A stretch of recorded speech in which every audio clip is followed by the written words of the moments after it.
తిరుమలలో ప్రతిష్టాత్మకంగా చేపట్టనున్న అధునాతన అన్నప్రసాద భవన నిర్మాణానికి రిలయన్స్ అధినేత ముఖేష్ అంబానీ చేయూత అందజేయనున్నారు.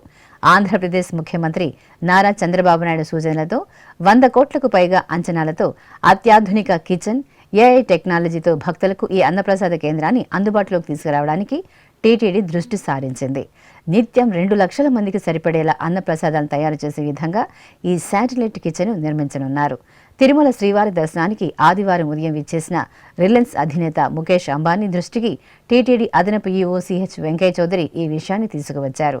ఇందుకు రిలయన్స్ అధినేత సుముఖత తెలియజేశారు. ఇదే విషయాన్ని సామాజిక మాధ్యమం వేదికగా రిలయన్స్ ఫౌండేషన్ సంస్థ ప్రకటించింది. తిరుమలలో ఆధునిక సౌకర్యాలతో కూడిన కొత్త వంటశాలను అన్నప్రసాదం ట్రస్టుకు అంకితం చేస్తున్నాం. ఏపీ ప్రభుత్వ సహకారంతో ఈ పవిత్ర కార్యక్రమాన్ని నిర్వహిస్తున్నాం. ఈ కార్యక్రమంలో భాగస్వాములు కావడం మహద్భాగ్యంగా భావిస్తున్నాం.